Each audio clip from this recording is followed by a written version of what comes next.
ජාතික ජනබලවේගයේ ප්‍රතිපත්ති ප්‍රකාශය අනුව පොහොසත් රටක් ලස්සන ජීවිතයක් ලෙස අපි අදහස් කරන්නේ මූලික පොහොසත්කම පමණක්ම නොවේ.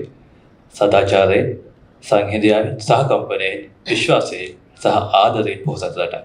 එසේනම් මෙතෙක් ඔබ පුලබල බලා සිටි ඒ ආදරණීය සහෝදරිය ආදරණීය චරිතය දේශපාලනිකව මුළු ගන්නවා සිටි ශ්‍රී ලාංකීය කාන්තාව එක පිටක් සේකුළු ගන්නවා ස්වකීය පරිත්‍යාගය තුළින් නේක විද්වත් හදවත තුළ දේශපාලන සහකම්පනය ඇවිළු ගිනිසුළු අධ්‍යාපන ශාස්ත්‍රය වෙනුවෙන් ජාතික ආදායම 6% වේ කිරීමේ සටනේ පුරෝගාමික වූද ශ්‍රී ලංකා ප්‍රජාතාන්ත්‍රික සමාජවාදී ජනරජයේ අග්‍රාමාත්‍ය ආචාර්ය හරිනි අමරසූරිය සහෝදරිය ඔබ ආමන්ත්‍රණය කරන වෙලාවයි.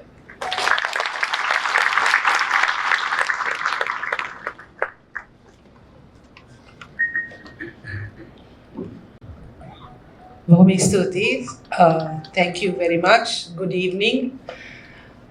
වේදිකාවේ සිටින ජාතික ජනබලවේගයේ විධායක සභික මහාචාර්ය විජේ කුමාර් මහාචාර්ය ලියනගේ අමරකීර්ති සහෝදරයාගෙනුත් පැමිණ සිටින විශ්වවිද්‍යාල ප්‍රජාව නියෝජනය කරමින් සිටින සියලුම දෙනාගෙන් අවසරයි.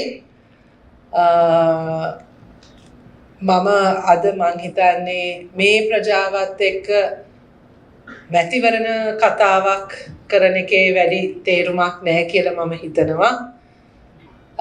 ඊට වඩා මම දකින්නේ මේක මට ලැබුණු ඉතාමත්ම වැදගත් අවස්ථාවක් කියලා. අපි අධ්‍යාපන ශාස්ත්‍රයේ තුල විශේෂයෙන්ම උසස් අධ්‍යාපන ශාස්ත්‍රය තුල මේ ආණ්ඩුව පත්තුනෙන් පස්සෙත්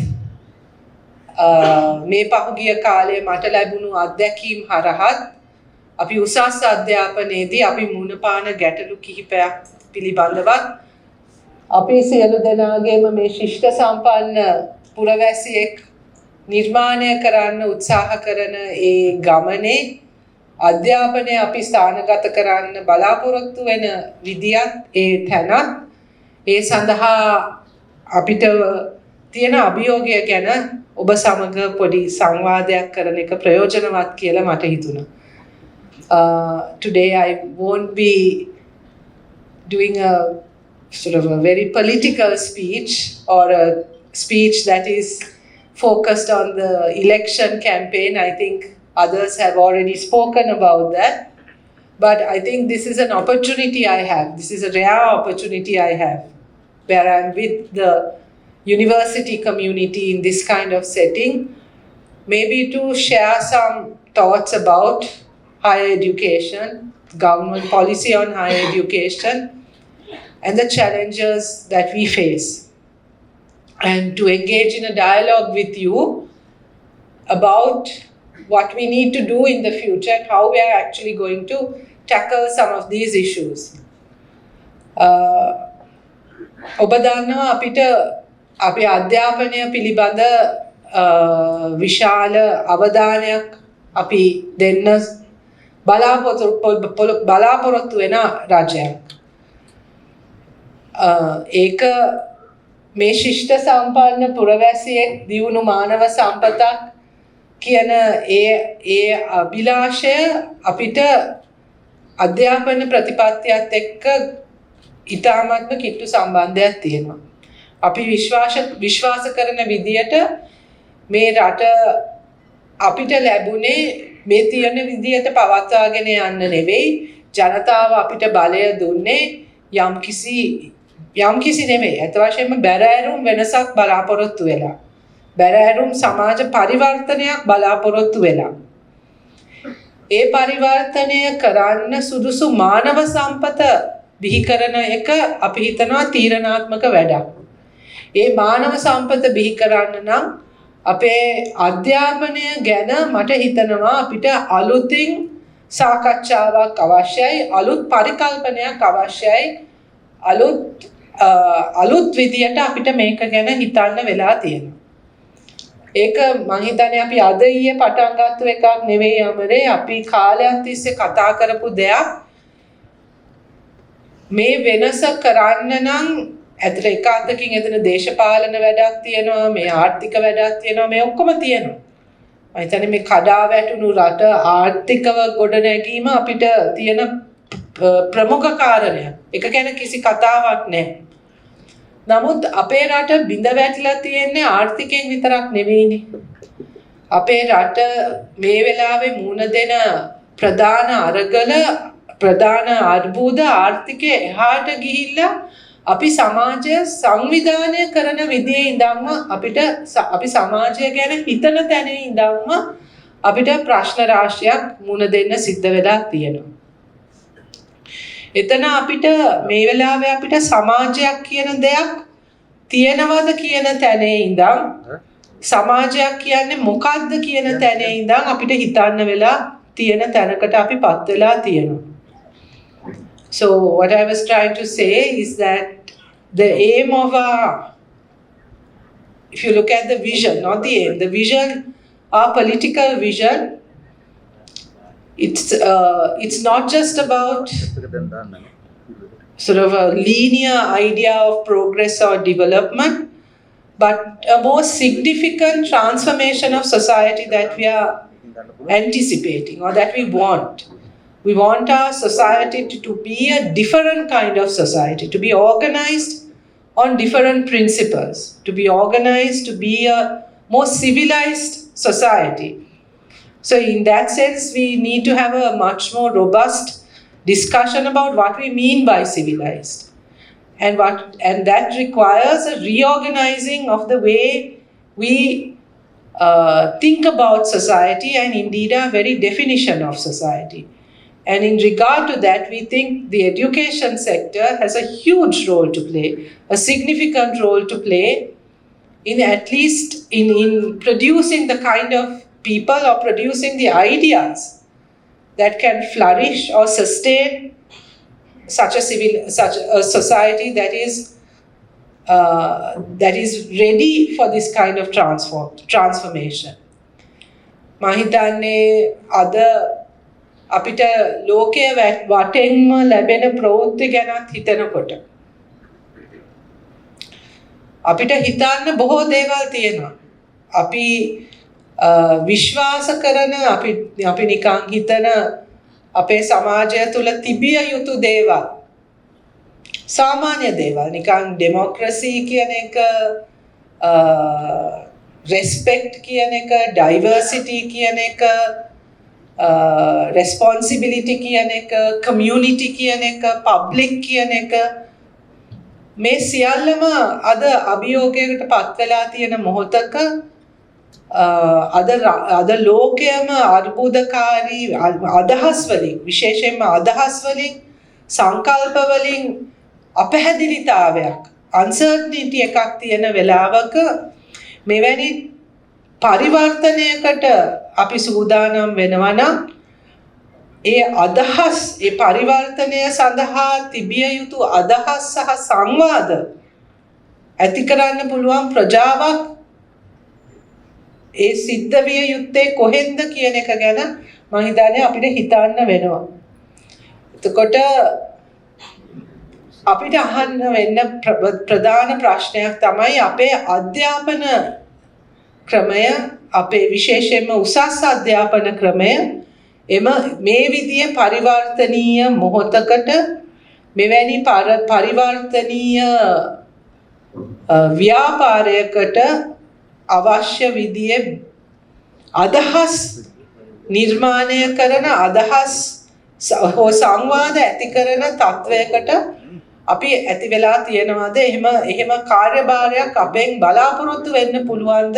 එහෙම නැත්නම් එහෙම එකක් සිද්ධ නොවන තාක්කල් අපිට මේ විදියට අපේ මේ පරිවර්තනීය දේශපාලන විෂන් එක දක්වා අපි කොහොමද යන්නේ කියන එක ගැන හිතන්න වෙනවා.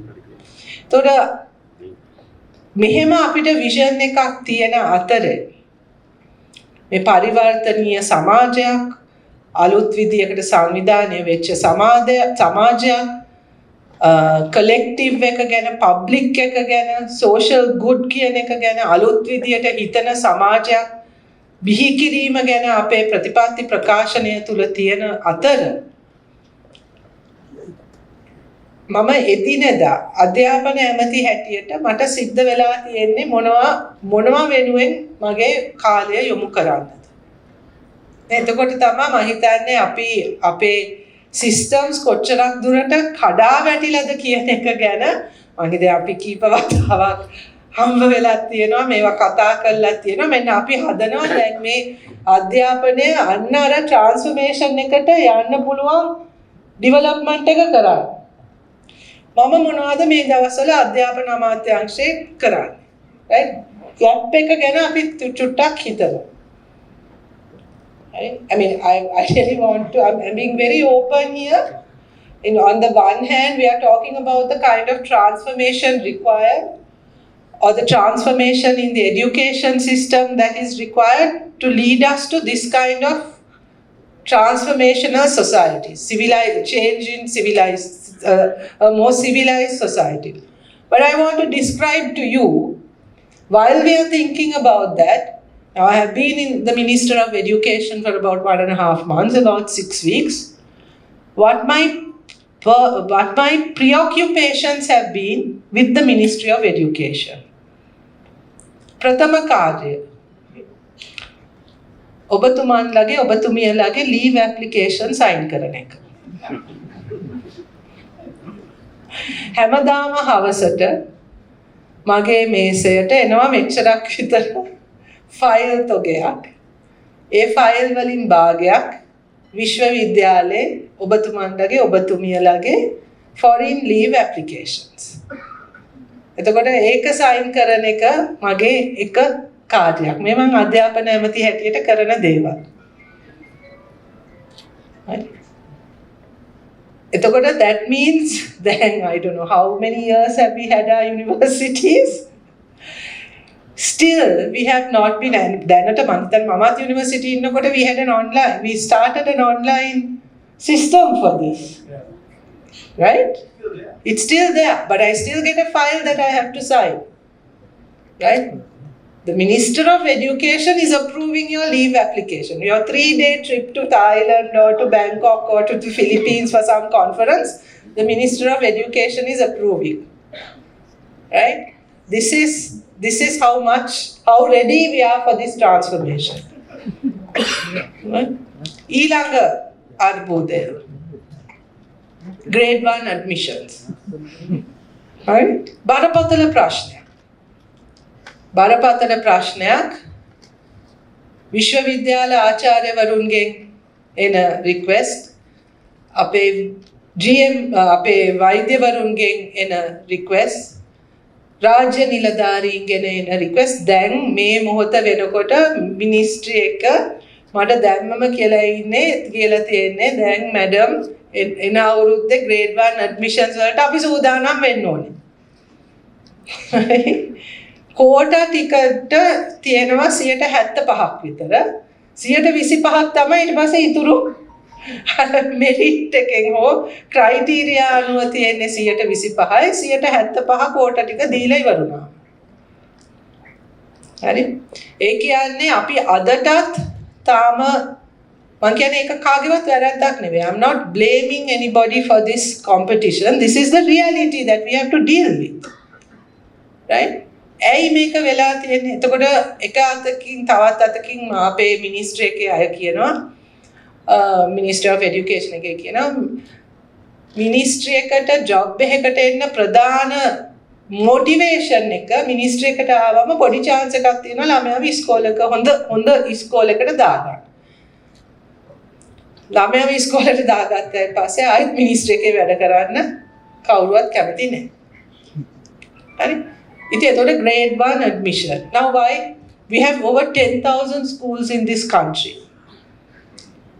But all of us are actually fighting to admit our children to about 29 schools. එතකොට ඒ කියන්නේ මේ ඒකනේ ඇත්ත කතාව. හරි ඒක තමයි ඇත්ත කතාව. අපිට පාසල් පද්ධතියේ තියෙනවා පාසල් 10,000 ගාණක්. නමුත් අපි මෙතන ඉන්න එක්කෙනෙක්වත් ඒ 10,000කින් ඕන එකකට අපේ දරුවෙක්ව දානවට අපි කැමති නෑනේ. අපි සියලු දෙනාම උත්සාහ කරන්නේ අපි ඇතුළුවත් අර පාසල් 29න් ඒකට අපේ දරුවෙක්ව දාගන්න. ඒකට ඕන තරම් වළංගු හේතුත් තියෙනවා. හැබැයි මෙන්න යථාර්ථය. අපිට තාම අපේ පාසල් පද්ධතිය තුල තියෙන විෂමතාවයන් විසඳ ගන්න බැරි වෙලා. ඊට පස්සේ මොකද්ද ප්‍රශ්නේ? Promotions, transfers හිර වෙලා. Salary discrepancies.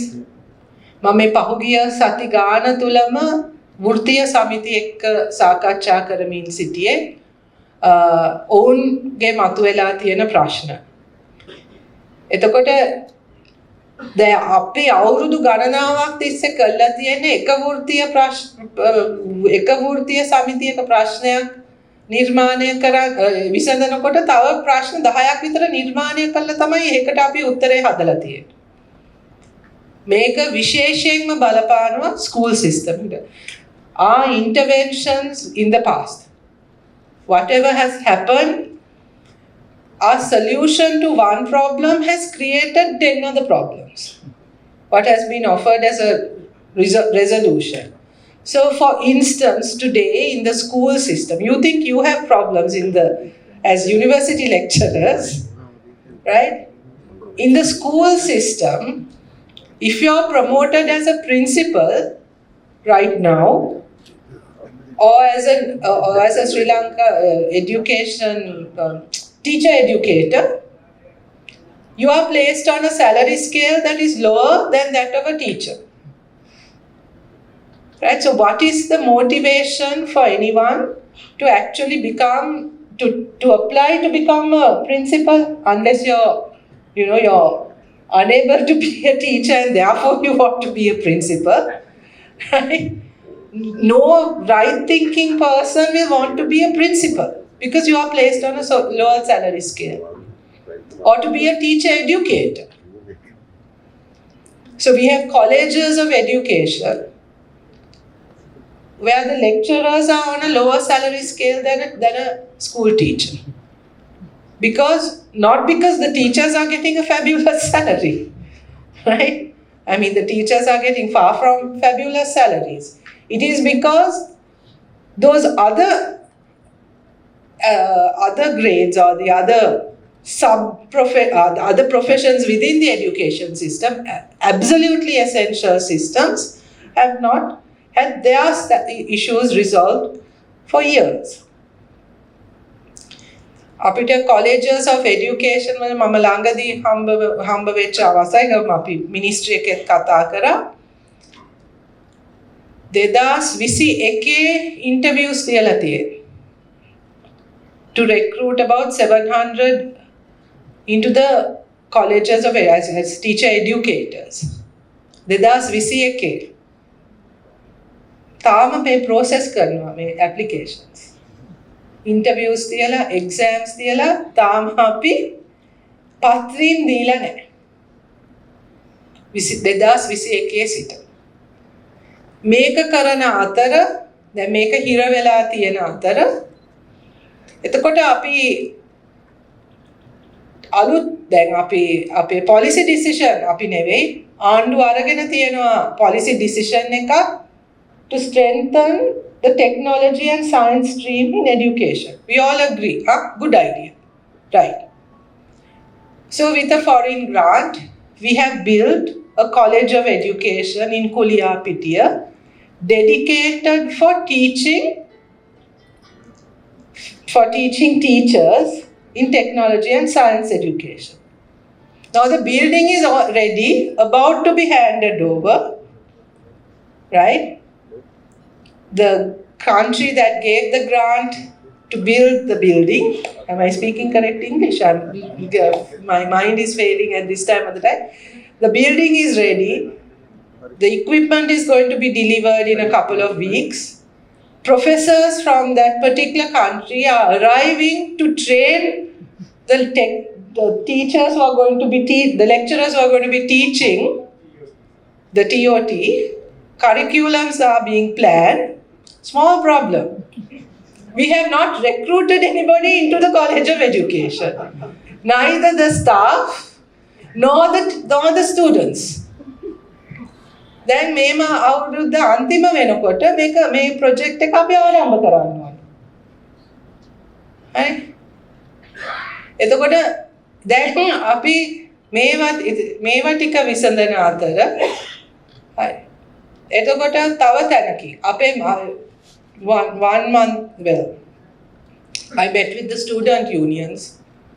They have not received their Mahapola for about 3 to 4 months. So now, as the Minister of Education, I chair the Mahapola Trust Fund. So we called a meeting then to see that students who get suspended do not receive the Mahapola scholarship. That also gets, that's held. You don't give it. So because the universities have to send the names of the students who are suspended on a monthly basis, the entire system gets held up. ඒකේ වෙනකම් මොන ළමයෙක්ටවත් මහ පොළ දෙන්නේ නැහැ. ඉතින් මම අහුවනේ ළමයි දැන් කී දෙනෙක් ඉන්නවද මේ සස්පෙන්ඩ් වෙන? දැන් ඒ ළමයි කීප දෙනා නිසා මුළු සිස්ටම් එකම අපි සස්පෙන්ඩ් කරගෙන හෝල් කරගෙන ඉන්න ඕනේද? නේ? එතකොට ඔය විදිහට දැන් ඊට පස්සේ සාකච්ඡා කළා. දැන් අපි ඒක විසඳගත්තා. නමුත් අර ඒ කියන්නේ මහ ලොකු issues නෙවෙයි. නමුත් මේ නිකන් matter of fact විසඳ ගන්න පුළුවන් දේවල්. වාඩි වෙලා වෙනස් කරන්න දේවල්. පුළුවන් දේවල්. Now you all laughed when I talked about the College of Education for Science and Technology. Right? But I'm sorry to say, there are also departments and faculties within the university system which have been set up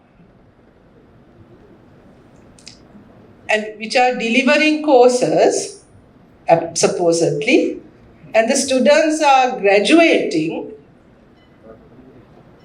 and they are not sure what happens to them afterwards because some of these are professional courses. Accreditation ලැබිලා නැහැ. හරි. දැන් engineering technology courses වල වගේ ඒවයි අර යන්න ඕන approval system එක ගිහිල්ලා නැහැ හැබැයි අපි ළමයි ටික අරගෙන. ඒගොල්ලන්ට ඒක තුර ඊළඟ step එක යන්න බෑ හිර වෙලා. courses පටන් අරගෙන තියෙන probationary lecturers ලා ඉන්නේ department එකේ දෙන්නෙක් විතර. ළමයි එක්ක උගන්වන්න ඕනේ කියලා. සමහර විශ්වවිද්‍යාලවල probationary lecturers like heads of department වෙලා. Right? Again, no fault of the lecturers, but this is what we are dealing with. These are the issues we are dealing with. The students are frustrated. Right? We have started medical faculties without thinking about where the teaching practice is going to happen. So now we are running around trying to build the teaching hospital. ළමයි අරගෙන ඉවරයි. They are about to start their clinical practice, their professorial training, and we are running around in circles trying to get the hospital up to a teaching hospital level. එතකොට ඔබ කියන්න බලන්න අපි මේ වගේ ප්‍රශ්න ගැන කතා කරමින් ඉන්නකොට මොකද ශිෂ්ට සම්පන්න පුරවැසියෙක් දියුණු මානව සම්පතක් ඒ සඳහා යන්න ඕන ඒ ට්‍රාන්ස්ෆර්මේෂන් එක කරන්නේ කොයි වෙලාවෙද නේද? ඉතින් ඒකයි මම කියන්නේ මේක මම කියන්නේ මේක මම ඔබට ඉදිරිපත් කරන්නේ මේක නොකර ඉන්න කියන එකට නෙවෙයි හෝ මේක කරන්න බෑ කියන එකට නෙවෙයි. හැබැයි if this is what we want to get to, a minister of education, so just changing the minister of education is not going to do it. This requires a huge collective effort. Right? This requires a huge collective effort and අපි අතර එකඟතාවයක් මෙතනට අපි යනවා නම් එහෙනම් අපි කොහොමද යන්නේ කියන එක ගැන අපි මීට වඩා සංවාදයක් එකඟතාවයක් එක්ක යන්න වෙනවා. යන්න වෙනවනේ යන්න ඕනේ. මං කියන්නේ මේක අපිට නොකර ඉන්න බෑ. මේ අපි හැමදාම මේ තියෙන එදිනෙදා ප්‍රශ්න නිසා අපි අර ඒවට යොමු වෙලා ඒව වෙනුවෙන් අපි attention එක දීලා අර වෙන්න ඕන ඒ පරිවර්තනීය වැඩ කොටස වෙනුවෙන් අපි දෙකෙන් එකක් කරන්නේ. එක්කෝ අපි කොටසක් ඒ conceptually ඒ පරිවර්තනය ගැන කතා කර ඉන්නවා. අර day to day මොනවද වෙන්නේ කියන එකත් එක්ක disconnect වෙලා. එහෙම නැත්නම් අපි අර day to day routine වැඩේ හිර වෙලා අර transformative action එක ගැන අපිට කිසි සංවාදයක් නැහැ. මම කියන්නේ අපිට දෙකම කරන්න වෙනවා. Because we are in a really critical point in our education system. This cannot be sustained. This should not be sustained. මේක මේ විදියට පවත්වාගෙන යන්න බෑ. මම කියන්නේ universities පොඩ්ඩක් පැත්තක තිබ්බත් මොනවා හරි වුණා. This school system, if we do not fix, we are not going to be able to reach the targets that we want to reach, or we are not going to be the kind of society we want. This has to be a priority, and this has to be a priority for all of us. And this has to be a collective effort. And that's where I think the importance of, if we want this kind of society, of rethinking what society means and our place in it also. මම හිතන්නේ එතන මම මීට කලිනුත් කතා කරලා තියෙනවා අපේ ඔයත් ඉඳලා තියෙනවා.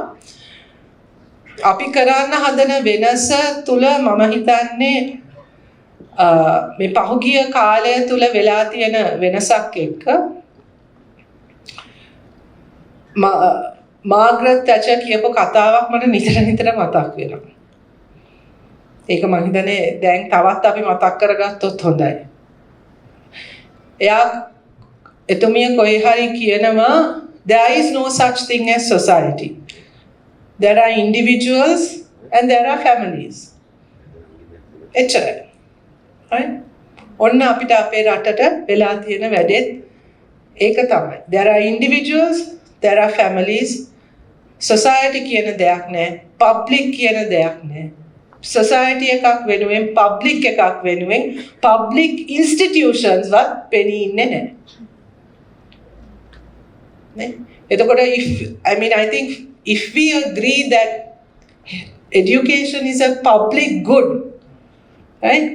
Not just an individual right, then it's a completely different way of thinking about education. Right now, we are dealing with education as an individual right.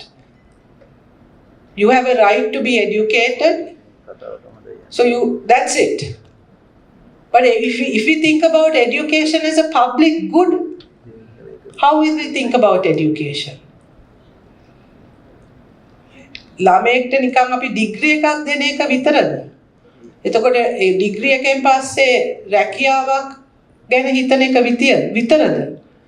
Degree එක රැකියාවට ලින්ක් කරන එක පමණද? මම කියන්නේ ඒක අවැදගත් කියන එක නෙවෙයි මම කියන්නේ.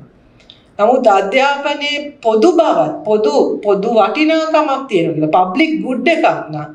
එහෙනම් අපේ අධ්‍යාපන ආයතන ගැන අපි කොහොමද හිතන්න ඕනේ? ඒවා කොහොමද සංවිධානය විය යුත්තේ? එතකොට මට හිතෙනවා අපිට අද තියෙන ලොකු චැලෙන්ජ් එකක් කියලා අර ඒ සාමූහිකත්වය කියන concept එක තුල තිබිය යුතු ඒ public goods ගැන අපි වග කියන්නේ කොහොමද? අපේ අර individual right එක වගේම individual ඒකත් නොවැදගත් කියන එක නෙවෙයි. ඒ public good එකත් කොහොමද අපි ආරක්ෂා කරන්නේ? public good එකක් රකින්න අපිට අධ්‍යාපන ශාස්ත්‍රයේ ඉන්න community එක හැටියට අපි කොහොමද මේවට මැදිහත් වෙන්නේ කියලා. මට ඉස්සර ඉඳන්ම තිබ්බ ප්‍රශ්නයක් අපේ යාළුවෙක් කියන්නේ මට ඉස්සර ඉඳන්ම තිබ්බ ප්‍රශ්නයක් මම විශ්වවිද්‍යාලයේ ඉන්න කාලේ තුලත් අපි ෆැකල්ටි බෝඩ්ස් වල මේවා කතා කරන්නේ නැත්තේ කියලා. අපේ සෙනට්ස් වල මේවා අපි කතා කරන්නේ නැත්තේ ඇයි? education policy ගැන අපි කතා කරන්නේ නැත්තේ ඇයි? හරි අපි senates වල අපේ faculty boards වල අපි දැන් බහුතරයක් වෙලාවට වැඩ කතා කරන්න වෙලා තියෙන්නේ පරිපාලන ගැටලුනේ administrative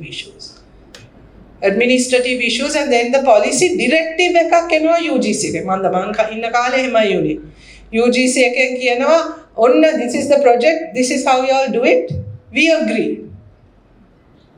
faculty board senate we agree we don't have that substantive discussion so because we are so preoccupied with teaching 800 students that is our preoccupation and I mean that's also the reality නේ අපි එතකොට මොකද ළමයාට සියට උගන්වන්න නැතුව ඉන්නද උගන්වන්න නැත් වෙනවනේ ඒක pedagogy එතකොට අදාළ වෙන්නේ right so something needs to happen here something must happen must shift but that shift can't come only from the government is what I'm trying to say here that shift has to come as a collective force from within as well. අන්න ඒ spirit එක අපි මට හිතෙන්නේ මට හැමතිස්සෙම මගේ දේශපාලන ගමනේ මට ලොකුම හයිය ආවේ ඇත්තටම 2011-12 තුල ඒ මාස 3 ඇතුළත ආපු ඒ විශ්වවිද්‍යාල තුල ආපු ඒ රිවයිවල් එක. අපිට මතක ඇති ඒ කාලේ. නේ අපි කතා නොකරපු සබ්ජෙක්ට් එකක් නෑ අපේ එක ඩිසිප්ලින්ස් වලින් ඇවිල්ලා මේ මාස 3 ඒ කාලේ තිබ්බ ඒ ස්පිරිට් එක තමයි මට මේ විශ්වවිද්‍යාල ශාස්ත්‍රයේ ඉන්න ආසාව ඇති කරේ. ඒ හැදුන බැඳීම් අදටත් තියෙනවා.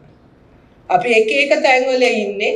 නමුත් අදටත් අපි හම්බුනාම ඒ මතකයන් සහ ඒ තිබ්බ ඒ කමියුනිටි ස්පිරිට් එකත් එක්ක මොන බෙදීම් තිබ්බත් මොන ප්‍රශ්න තිබ්බත් ආයෙත් මේ පොඩි එකක් එනවා. මම හිතන්නේ අපි ඔක්කොම ඒක දිහා නිකන් කෑදරෙන් ඒ කාලේ දිහා බලාගෙන ඉන්නේ අපි we all wanted that spirit within the university. අපේ departments වල අපේ senate එකේ අපේ faculty board එකේ we wanted that and we found that through that trade union movement. I wonder whether we can recreate that trade union movement not as a trade union but as the spirit of the university system, of the education system. That feeling of collegiality, of, engagement, spirit, discussion, the fighting strength, that spirit we have, that no, we have to change this. And we change it collectively. I think that spirit we absolutely need to revive within our education system, not just as an end goal, but as a means to get to that end goal. So thank you very much, Mama Menkang. දේශපාලන කතාවක් නෙවෙයි අද කරේ. ඇත්තටම මට මේ මාස එකමාර තුල ලැබුණ අත්දැකීමත් මෙතනට යන්න ඕන උවමනාව නිසා මම හිතන්නේ මේ වගේ මට අවස්ථා දුර්ලභයි.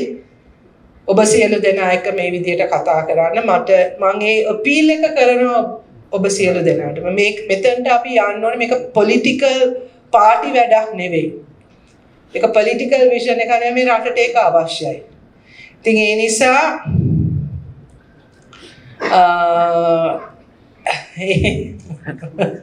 මාධ්‍යවේදීන්ගෙන් ඉල්ලීමක් තියෙනවා. දේශපාලන කතාව පොඩ්ඩක් කරන්න කියලා. එකක් කරන්න වැඩ. අද දවසම කරා. නවන්නේ යාත්. මේක හිතමු දාන්න.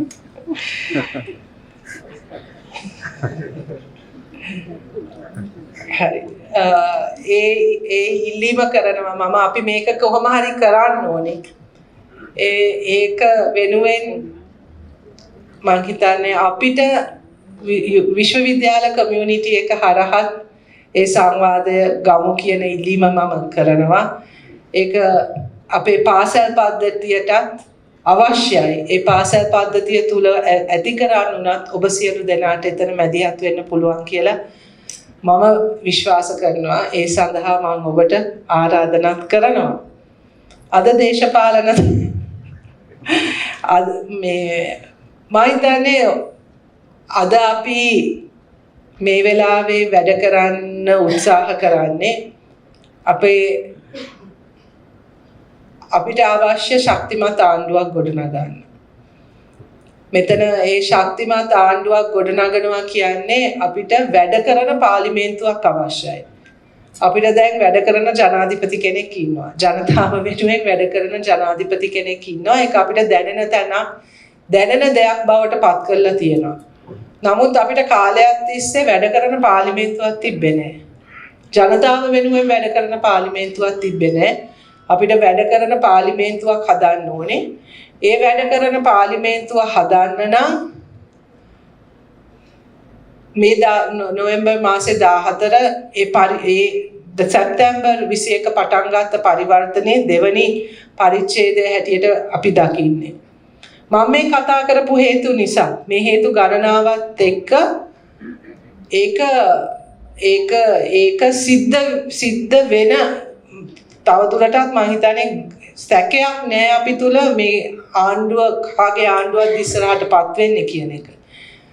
දැන් සංවාදයේ බවට පත් වෙලා තියෙන ආසන කීයක් දිනනවද නැද්ද කියන එක.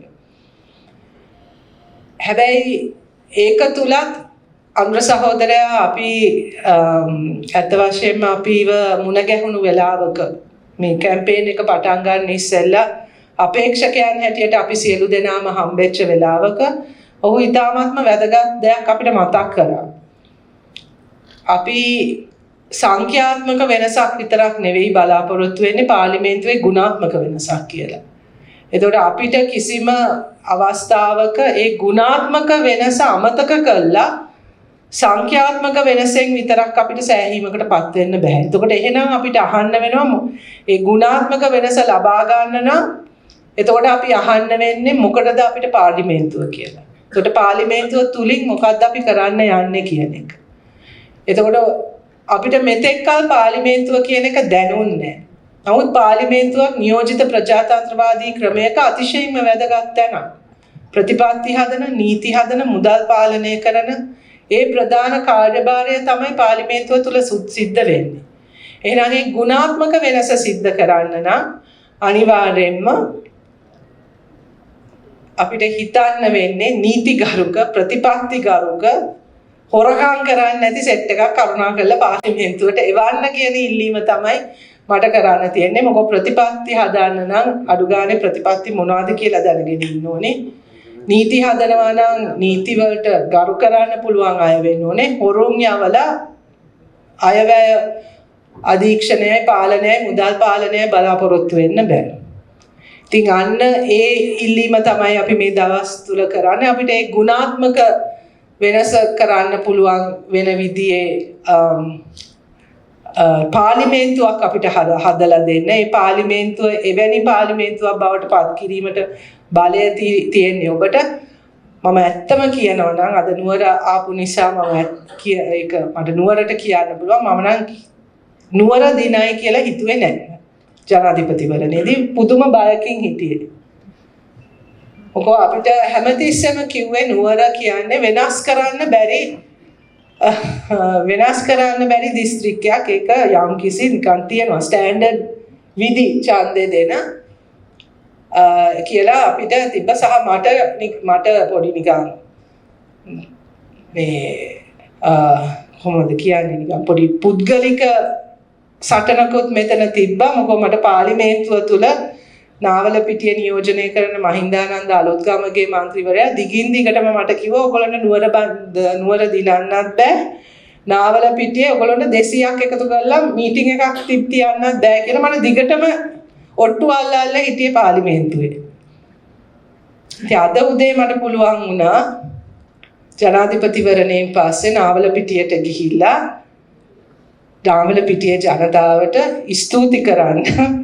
ජනාධිපතිවරණය දිනලා දුන්නාට නාවලපිටියෙන් කරපු ඒ විශාල දායකත්වයට 200 දෙනෙක් නෙවෙයි අපි එකතු කරේ 2000ක් විතර එකතු කරන්නත් පුළුවන් වුණා.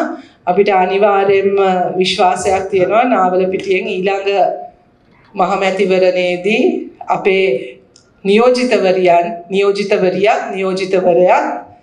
නාවලපිටිය ආසනයේ නියෝජනය කරන දෙන්න පාර්ලිමේන්තුවට එවයි කියලා. ඉතින් මම හිතන්නේ ඊට පස්සේ මහින්දානන්ද මහත්තයා මාත් එක්ක ඕක ගැන ඔට්ටු අල්ලන එක නම් නවත්තයි කියලා. ඉතින් ඒක ගැන සතුට ප්‍රකාශ කරමින් මම දන්නවා ඒ කැලේ තමයි දැන් අල්ලන්නේ.